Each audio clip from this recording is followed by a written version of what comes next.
Hello and welcome to Forum on Safety. And my name is Peter Latanzio and I am the Chief of the Town of Colonie Department of Fire Services. And today my guest is Mr. Dominic Kazimowskis, who is from the National Fire Sprinkler Association. And Dominic, I'd like to welcome you today. Thank you very much, Pete. This is kind of a topic that's kind of near and dear to my heart. And we in the fire service have been going to buildings for as long as I can remember that have had sprinkler systems in them, and those are mostly commercial buildings. Right. But technology has changed, and you know, we're seeing the bulk of our fires today in residential houses. And I know that residential sprinklers, fire sprinklers, are now becoming something that people should really consider putting in their homes. Absolutely. It's technology that's been out there for 130 years overall, but at 30 years that you've been able to put these in your own homes. I'd say in the last 5-7 years, the technology has brought the economics way down and making it very easy for a homeowner looking at designing or building a new home to have these installed along with any other utility, electric, plumbing, et cetera. I guess it's kind of funny because we see a lot of new homes being built here, especially in Colonie and a lot of the other surrounding communities. A lot of residential developments have gone in, and people build beautiful homes.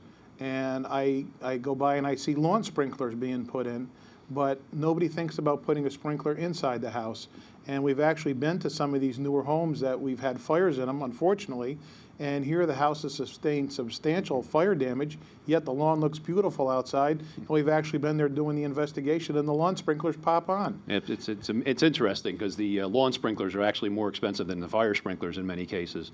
But there's just such, I think, Hollywood and TV sometimes does such an injustice. Hollywood and TV does a job too well, and homeowners get scared of the rumors that are out there. They see from TV and Hollywood that all the sprinklers are going to go off. We've seen it in movies where, you know, a 20-story high-rise building that somebody pulled a manual station and all the sprinklers went off, and you see all the people coming out wet, and they don't operate that way. Pulling a manual pull station in a building will not set the sprinklers off. Smoke detectors in your home will not set the sprinklers off. And people are just not something they investigate. But like you said before, it is up and coming.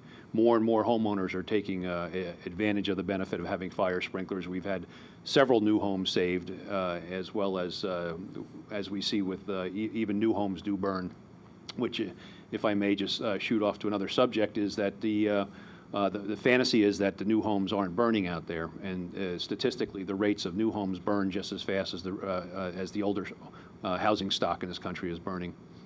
Well, and again, from my side, from the fire side, you know, I've never seen a difference between an older home and a new home. It's more the fuel package that's put inside of it. It's all your furnishings. It's all your personal belongings. It's the finishes in the house. So, you know, the house, I think it's irrelevant as to whether his house is an older or new one. It seems to be that fuel package that people are putting inside the home. That's where the fire problem's coming from. You're absolutely correct, Pete. That's an issue, is the fire loading. Is that now in the last 10, 12 years, you know, ask even 20 years ago if the word cell phone or PC, personal computer, nobody would know what you're talking about, let alone have one in their house. But now we have all these plastics in there, and it's not only just, you know, our toys and the you know, 62-inch widescreen TVs, et cetera. It's the clothing. The clothing's changed. There are some fire retardants in clothing, but now due to some of the recent research that's coming out of these fire retardants and some of the health issues, now they're talking about taking these fire retardants back out of the clothing, as well as furnishings. Yeah, I mean, we all of our furnishings today, a lot of our chairs are foam rubber, foam padded, and that's all a petroleum byproduct. So you have a pretty good fuel load inside the room. And I know there's other been initiatives with the safe cigarettes, and I know that they're looking at some of the flame retardant mattresses and those type of things. Those are all going to help. But unfortunately, fires are still going to occur, and this is just another way to lessen that fire damage. And 9 times out of 10, or probably 10 times out of 10, the people in that house are going to walk out of that house alive. And that's ultimately what we're looking for. We're looking at the life safety issue more than anything else. Absolutely. And home fire sprinklers, the standard that's followed throughout the country in most part is NFPA 13D, is a document published by the NFPA, National Fire Protection Association.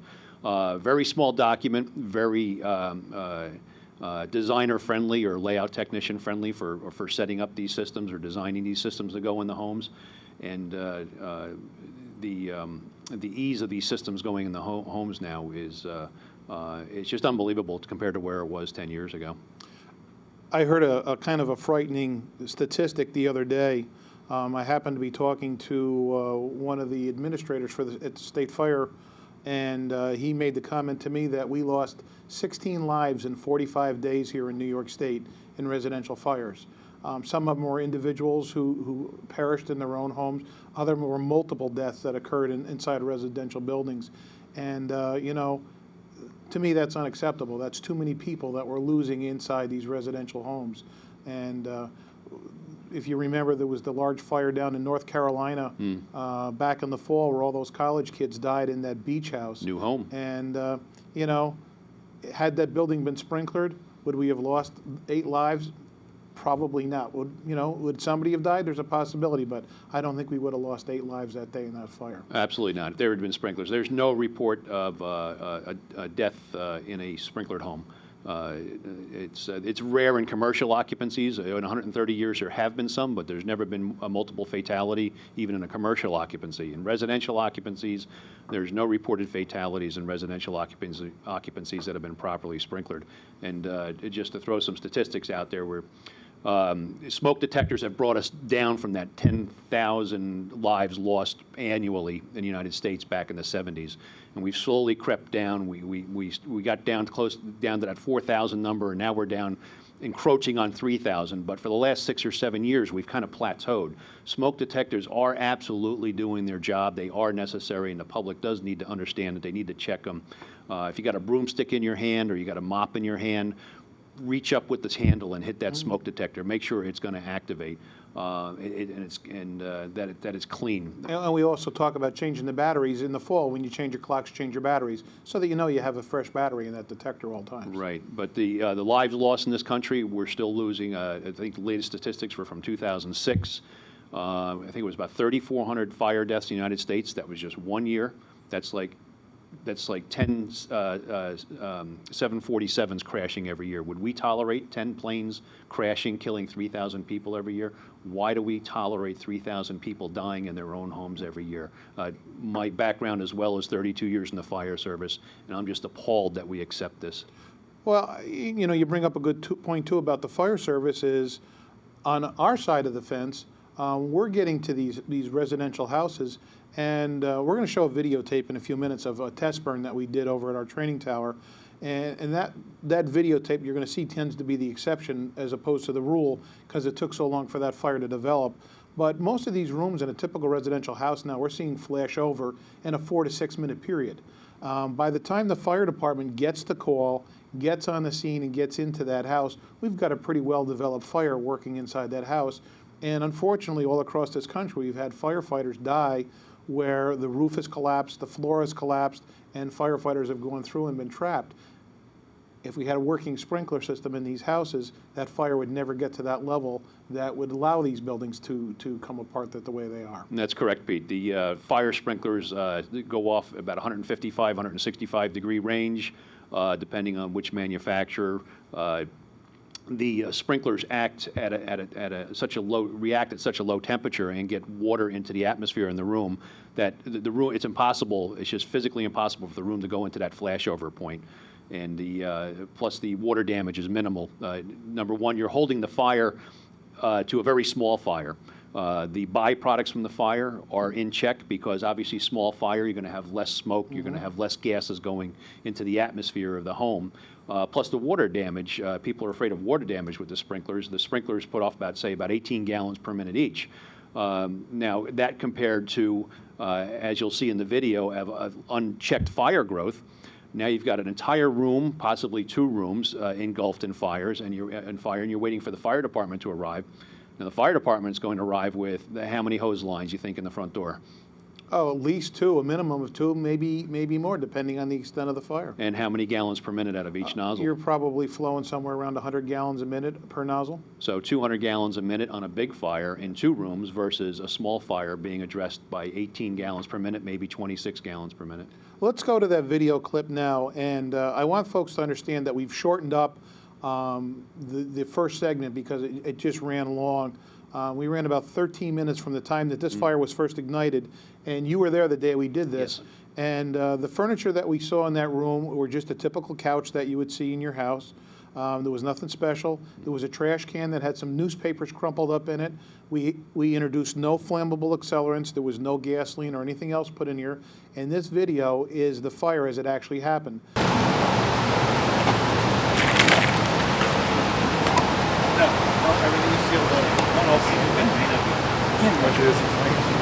What's the ambient temperature that we're starting out at? 74. 74 degrees ambient temperature inside.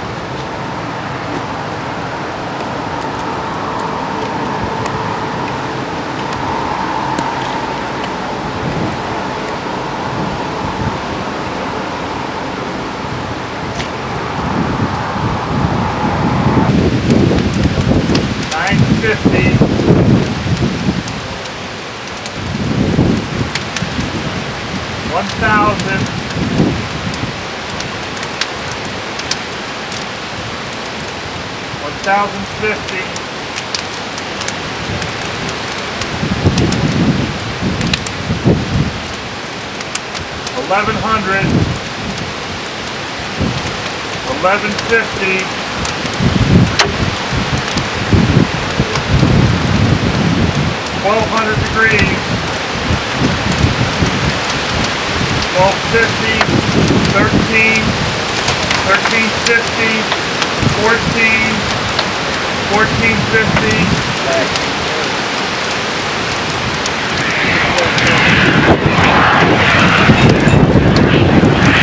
1500 degrees. Whenever you guys are ready.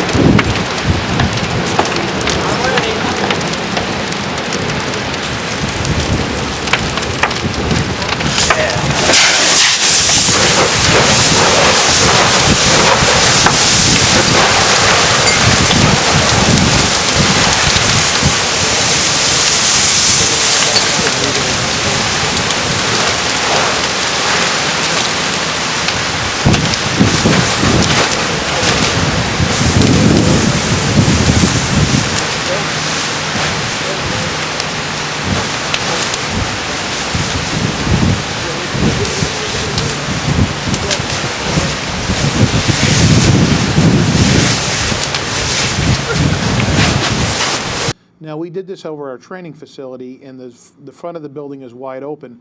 We had a very strong west wind that day, which was pushing into the room, which worked a little bit against us, and that's why you see why the fire took so long to develop. But I guess it would also show folks that fire is going to happen. It is going to develop whether you left all your windows in your house wide open or not, and the sprinkler system is going to work. In the first portion of this video, you'll see a free burning fire as you would see it in your home. Right. That went from that match into the trash can to complete flashover in that room. And that room, we had a temperature probe in there. We got it to about 1500 degrees before that fire came out and burned through our temperature cord. So it probably even got higher than that, but at that point we were at 1500 degrees. And when we look at the second part of that video, where we had the residential sprinkler, that room burned for about 1 minute and 40 seconds. Hit temperature of about 140 degrees at the temperature probe, and that residential head kicked in and confined the fire.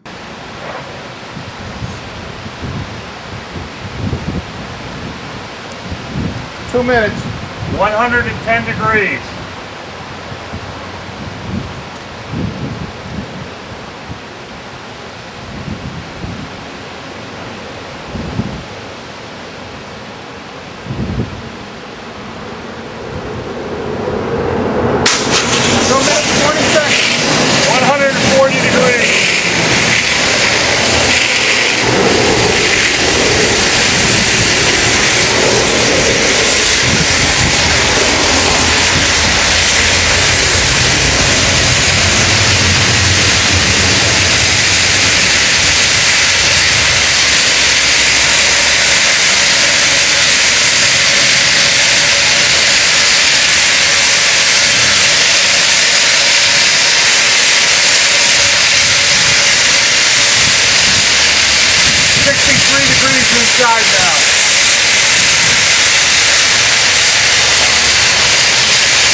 And it brings up a good point about the dealing with time. People see, again, in TV and Hollywood, even in some of the recent firefighter movies, Ladder 49, Backdraft, you see Kurt Russell walking around with his coat open. He's walking in a virtually unsmoke-filled atmosphere. The hallways are clear. There's a little mist in the background. In reality, as you a firefighter yourself, you know, you're talking 1,600 degrees, 1,500 degrees at the ceiling level, 300 degrees at the floor level, and it's fast. It's not like in the movies. You don't have 20 minutes to get out of the building. Absolutely. If you hear your smoke detector, I am obviously implore your listeners, don't go downstairs to find out why your smoke detector is activating. You hear your smoke detector at 2 o'clock in the morning, get out. Whether you have a sprinkler system or not, it is paramount to get your family out of that atmosphere very quickly. I think people also need to understand that just because you have a sprinkler system in your house doesn't guarantee that it's going to put that fire out. Right. Because of the way the furniture is configured in the room, and it's not designed to completely extinguish the fire. Absolutely correct. Right. It's designed to compartmentize that fire and hold it in check to allow you and your family to make a safe escape out of the home. Right. Even commercial systems, you go into the first few pages of the standards, NFPA 13, NFPA 13R, and NFPA 13D, as I mentioned before. The first few pages tell you right in the front that it's meant to control. In the commercial occupancies, it's meant to control the fire for property value. In NFPA 13R, which is multifamily housing, and NFPA 13D, which is 1 and 2 family homes, same thing. It's to control the fire long enough for the occupants to escape unharmed. And again, I've seen these systems operate time and time again in commercial buildings. We're just starting to see residential systems come into the town of Colonie, and I have no doubt that they're going to function just as well as the commercial systems have. And I've seen firsthand numerous times where we have had commercial fires in commercial buildings that have been either completely extinguished or down to a minimal amount of fire by the time the fire department got there, and the damage has been kept to, again, to a basic minimum, and that business is usually open later that day or the next business day. They're right back in business. So, again, these things are proven winners in my eyes. Why don't you talk about some of these sprinkler heads? And you know, maybe people really aren't aware of what these things are all about and how they function. The sprinkler head I'm holding here is called a sidewall.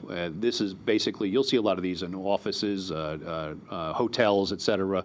They use these for ease of installation of doing the pipes up in the wall, but you can do these in your home as well. I have a 1950s home, which I'm planning on retrofitting here hopefully this year. And this is probably what I'll end up using, a style like this, because it's an existing home. I'm not going to be tearing walls down to put them in. In new construction, even existing construction at times, this is a pendant sprinkler, and the pendant sprinkler just hangs down from the ceiling into the piping. And you know, as everybody's probably aware, the pipe is full of water. The water's ready to go. But the pipe is buried behind the wall, so Right. it's not visible. It doesn't detract from the decor of the house. So it's not something that's real intrusive or in your face type of thing. Right. And the same thing with these sprinkler heads. Now, these ones that you showed just now are sprinkler heads that would be visible, but there's also other options for these, correct? That's absolutely right. For a few pennies more, there's a device called the concealed sprinkler head. For the purpose of the camera, if you looked up at the ceiling in your home with these installed, this is all you would see, is the white circle. And it doesn't have to be white. You can get these, if you know you're going to have a different color going onto your ceiling in a new home, all they need is the color code of the paint chip to the factory, and they bake the proper color to match your ceiling right onto these caps. So it's important that that's done at the factory. It's not done by Right. the resident in their house. Right. They do never paint any part of a sprinkler as the years go down. You're repainting the ceiling. You can have new caps painted and ordered for your sprinkler, but never caulk them, never paint them, whether it's this style or this style. Don't paint the deflectors whatsoever, because it adds a little bit of thermal, like a thermal blanket to it, and it might delay the proper activation of the sprinkler, which delayed action means that you're going to have more smoke and fire damage. I'm going to steal one of these heads again. There's a little glass vial in the center of this, and Yes. I think folks need to know that that's how these things work. These glass vials, or it could also be a metal fusible link that would be in there. The water actually comes into the back of the sprinkler head, correct? Right. And the water is stopped by a little cap at the top here, and then it's held in place by that glass vial. As that hits the temperature, the glass vial breaks apart, Right, allowing that cap to pop off, and now the water comes out and activates Right. and puts the fire out. and it's not high-pressure water. A lot of times you'll hear newscasters use that because of the spray pattern. It looks like it's a high-pressure, a high-volume type of water. It's the same water pressure that's in your domestic. It's just that your standalone fire sprinkler system goes off one way from your water supply, and your domestic plumbing, your toilet and showers and washing machine and kitchen sink go off in a different direction off the water supply. You basically get the same effect out of your garden hose when you're standing outside with a nozzle. It's the same water pressure that's coming in, yet you can see the amount of water that's being Right. generated out and the spray pattern that would come out. And it's based on the opening in the sprinkler head that allows that water to come out. And like you said, people think it's under high pressure because it's a relatively small opening. Right. So it comes out and activates. And again, like you had mentioned earlier, it's only when this glass vial gets heated up to the temperature that it's designed for that it'll operate. So if you had a very large room and there was 5 sprinkler heads in there, chances are only one of these heads are going to go off, and that would be the one closest to where the fire is. Right. That would activate that, cause that vial to fail and allow the rest. And the way these things are designed and the way the standard is written, even in a very large room in your home, you're not going to have more than 2. I see you brought some piping here also, and looks like PVC or looks like plastic pipe to me. Right, it is seed PVC, chlorinated polyvinyl chloride, goes underneath various trade names. This one I happen to hear, thanks to Tyco, is the Blazemaster logo, orange pipe. Very simple to install. There is some give to it in the obviously the longer lengths. So sometimes issues going into walls, et cetera, they need a little bit of bend, a little bit of give. They can do it. You're still allowed to install in copper. You're allowed to install using black steel. Probably much more expensive though, isn't it? Sometimes it's a preference to labor. Fire sprinkler contractors are very used to working with this. Blazemaster, the ones that have been doing single-family homes, so they're at a very good comfort range. Some other sprinkler contractors do, like New York City is only black pipe. Okay. So even a contractor in New York City may decide just to stay with black pipe because he's got inventory on hand. And he's got the tools to work with all that, and again, he's very familiar with working with that material. Correct. So I know you mentioned before the economic value, and that's probably what a lot of people are thinking, like, wow, this is going to cost me a fortune. But from what I'm hearing, the prices are not out of line. The prices are pretty reasonable. Nope. I'll give you the bad news first. New York is probably higher than the national average, which is that $1.50, $1.75 range you hear being thrown around. New York State, just by the nature of being in the Northeast, is probably going to be 150% of that. So figure $2, $2.25, $2.50 range. And that's when we start getting things rolling, and that's talking housing, subdivisions. When you start doing one home where a contractor has to go to one home, it's travel time, it's labor, the price is probably going to be up a little bit more. However, I have a sprinkler contractor here in the Albany area I talked to not too long ago doing a home downstate New York, and he puts his cost at any home that he does, just standalone home, not necessarily a housing division, at 95 cents a square foot. Okay. So you were talking before, you said $2.25, $2.40. That's a square foot. Yep. So on a $200,000 home, you're under $4,000 to put in a sprinkler system. Correct. Right. So it's really not out of line. And when folks are looking at a new house, they're upgrading. They're going to put in the granite countertops, and they're going to put in the fancy cabinets. They're probably putting more in our upgrades into that into the house than they are for the cost of the sprinkler system, which could ultimately save your life someday. Absolutely, and it's a matter of your priorities. It's we mentioned before lawn sprinklers. I mean, absolutely, integral to maintain. It's part of the property maintenance code in the state of New York to maintain your yard. Obviously, having a green lawn is going to be more fire safe than having a brown lawn. People like the lawn sprinklers, but that system's more expensive. I mean, if you have a choice between a granite countertop versus, maybe a lesser style granite countertop and protecting your family with a sprinkler system, obviously we prove, as of 2006, with 3,200 deaths attributed to residential fires, that it doesn't, 3,200 times it did not happen to the other guy. Right, right. There are communities out there that are now mandating them in homes. I think Scottsdale, Arizona comes to mind, and they've been very proactive with residential sprinklers in all homes in that community. All new construction have them. How difficult is it to go back into an existing home? And you talked about your house dates back to the 50s. How difficult is it to go back and retrofit a home? If you're moving walls or you have plaster and lath and you're just redoing the whole home and the walls are down, it's going to be like new construction. For the contractor, it's going to be equal to new construction. If you're not taking the walls down, like I'm not planning to take down plaster and lath walls, the CPVC, I have a full basement, so I can run CPVC right up through the walls from the basement. And even though I live in the town of Rotterdam and we have city water, and I'm very happy with our water department, I'm going to go with a tank and pump. So that way I know I always have stored water on site for my fire sprinkler system. Well, you bring up another good point. I mean, we're pretty much fortunate here in the town that most of our homes are served by the Latham Water District, and they have municipal water coming in. We do have a few stretches in the town where it's not municipal water, so they're relying on wells. And folks may have relatives who are in the same boat.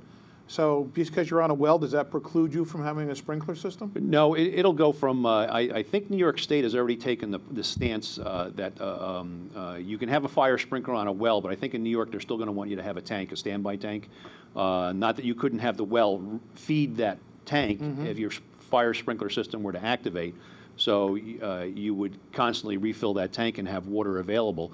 But you can do well water. A lot of states around the country you can do well water, tank and pump. And then there's also a pressurized tank where you can have stored water with stored pressurized air in that tank, or nitrogen or CO2 cylinders on the side to push that water out of the pressurized tank up into the system as well. That's a lot of folks in New York State will not have city water available, and there are options out there. Good. I guess the other thing too that we should touch on a little bit is we're hearing this terminology today about green, and everybody's looking at green construction and saving the environment, and you know, everything along that line. How does a sprinkler system play into the green program? Well, I'm glad you asked me, Pete. I am the lead and green construction task manager for the National Fire Sprinkler Association, and been exploring a lot of items out there that and these are coming off my list. They're not just things that I've come up with, but it's a lot of people out there have been helping me with this. First of all, fire sprinklers inherently are green for 130 years without giving any credit. The least amount of water used to hold the fire in check, and over 90% of the times to extinguish the fire, at 18 gallons per minute. Obviously, the fire department comes in with two hose lines at 200 gallons per minute. A lot more water being used from our water resources, but this water just doesn't disappear after a fire. You take a look at some of the recent tragic fires, like the brewery out in Utica, when that went. You know, 4 ladder trucks go up, 1,000 GPM each, 500 gallons per minute each, maybe. Even, let's take the low side, 500 gallons per minute, 4 ladder trucks up in the air, sending water into a building, 2,000 gallons per minute. And that burned for several hours. They were putting water onto the fire. Now, where does that water go? It just doesn't disappear. It's going into our land. It's going back into our aquifer, and it's taking all sorts of toxic debris with it. Who knows what sort of chemicals? I mean, a brewery, hopefully that's pretty organic, but there's other facilities out there. There's chemical companies, manufacturing firms. You don't know. I mean, they know what's burning, but they're not telling the public what's burning, and all that goes in the ground. The water conservation, as well as conserving the water, you don't have that toxic runoff. And then the smaller fire, those toxic gases, the carbon footprint we're concerned about on this planet right now. Some of your big fires are putting off hundreds and hundreds of pounds of not only toxic dust, but adding to the carbon. Yeah, I mean, just from fires that we've been at, and you'll be able to see from the video that we showed you before, the amount of black smoke, the amount of toxins, heavy metals, organics, the amount of those materials that are being generated and off-gassed and given out into the atmosphere. And again, that's that much more pollution that's being added. Now, those are the obvious ones. Now getting outside of the box, but still affected directly by fire sprinklers or not having fire sprinklers. I don't want to put you on the spot here, but let's say just your average 2,000 GPM fire pumper, the big red shiny thing sitting there at a fire, idling at a high idle because it's pumping water to the firefighters inside the building. About how much diesel fuel do you think it burns if it sat there for 8 hours? If it's set for 8 hours, those are probably 40-gallon tanks. You would probably come pretty close to consuming the 40 gallons of diesel So fuel. 40 gallons of diesel fuel on a fire apparatus, and we have fires. I think fire departments are on. The statistics are that fire departments are blown out for an alarm in this country about every 16 seconds or something like that. Now, luckily, a lot of times it's nothing or it's a small fire, but as we see in the news every week, it's a huge fire. Yeah. You've got 10, 12, 14 pieces of apparatus, not just the sticks you see in the air. All around the building where the news cameras get to, you've got other pumpers, right. You've got heavy rescue equipment, heavy rescue trucks sitting back there idling. You've got ambulances on standby idling, and you got all the outer agencies coming in, like Red Cross, right. The police officers, fire police. Everybody's cars idling. Everybody's ready to go wherever they're needed. Loads and loads of fuel being consumed, number one, which is obviously a topic for everybody right now, as well as all the exhaust and the pollution that are coming from all those vehicles during hours and hours of just one incident. Well, it's a big trickle effect, ripple effect that you see that comes from one event. And if something as simple as one of these heads can knock that fire down, save your life, and again, just looking at the green factor things, it's a tremendous amount of resources that can be saved by something as simple as this piece of metal. Right. So it's an amazing thing.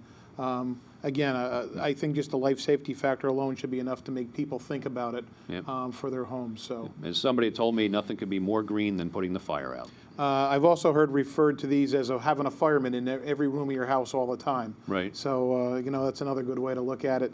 And I also heard at a seminar I went to that the cost of a sprinkler system is half the cost of a funeral today. Right, I've heard that as well. Yes, so perfect. It's probably pretty appropriate. We're going to close with one videotape. Just take a second and describe or tell us where this video came from. The Empty Shoes came through a compilation of the National Fire Sprinkler Association and some members of the Fire Team USA. You can find a lot of information what we're talking about today. Fire Team USA is fireteamusa.com. And National Fire Sprinkler Association is nfsa.org. And I'd be remiss if I did not mention amongst a whole realm of other organizations is the Home Fire Sprinkler Coalition, where your audience can find a lot of information. And their website is homefiresprinkler.org.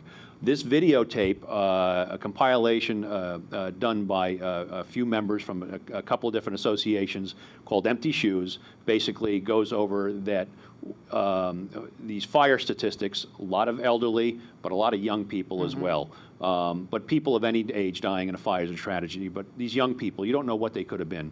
Every time we kill somebody in a fire, that young person growing up could have been the person that would have found the answer to cancer, could have been the next president of the United States, could have been the next person to find completely ecologically and economically friendly energy source to take care of our problems that we're facing right now. Okay. But these people are lost, and it's the empty shoes resulting from the fire problem in the United States. Great.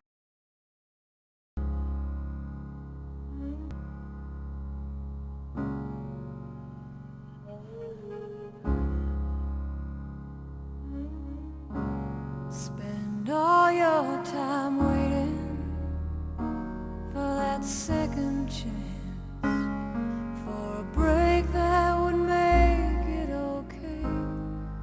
There's always some reason to feel not good enough, and it's hard at the end of the day.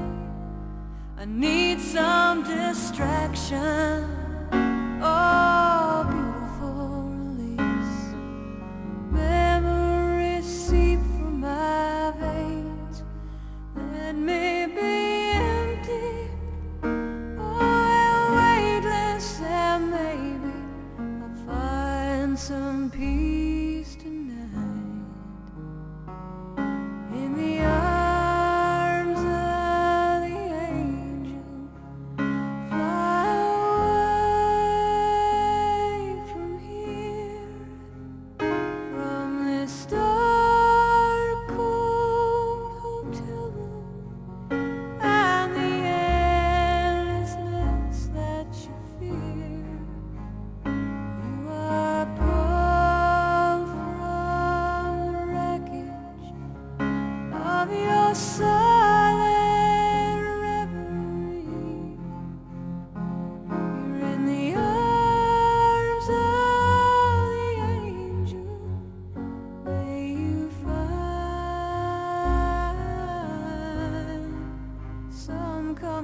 comfort here.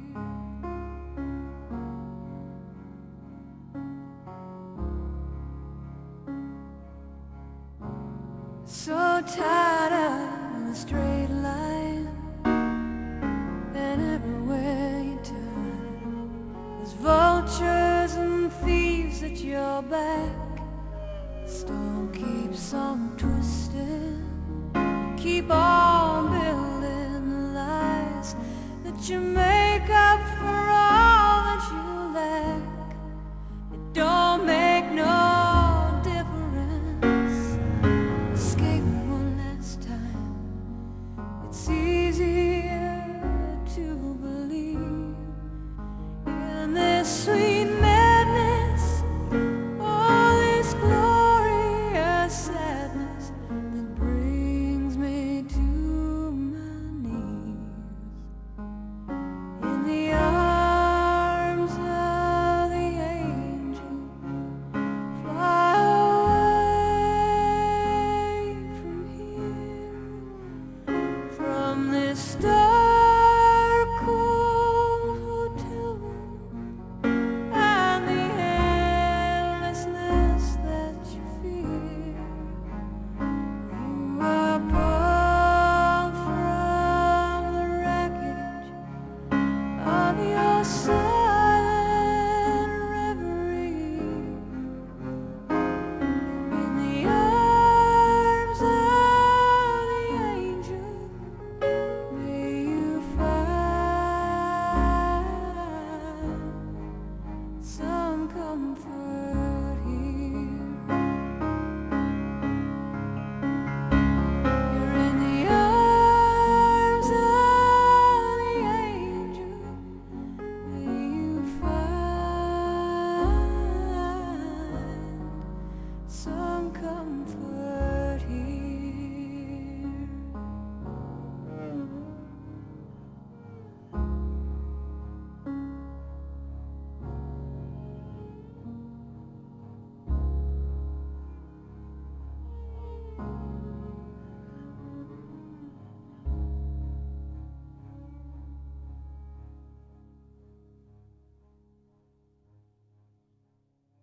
Great.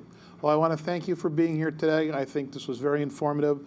I hope this gives food for thought for folks to at least consider it. If you're looking to buy a new house, have a home built, think about this a little bit. And, you know, you could very well come back to save you and your family's lives. And the firefighters. And the firefighters, absolutely.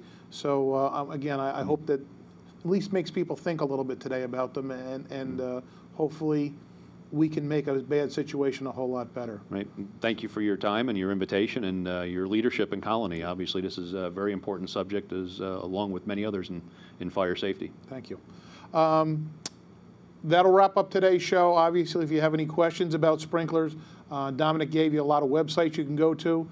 You can also contact our office at 783-2712 or through the website, and we would be glad to furnish you information or answer any questions that you might have. Until the next show, thanks for watching, and again, I hope that you take the information that you learned here today and put it to good use.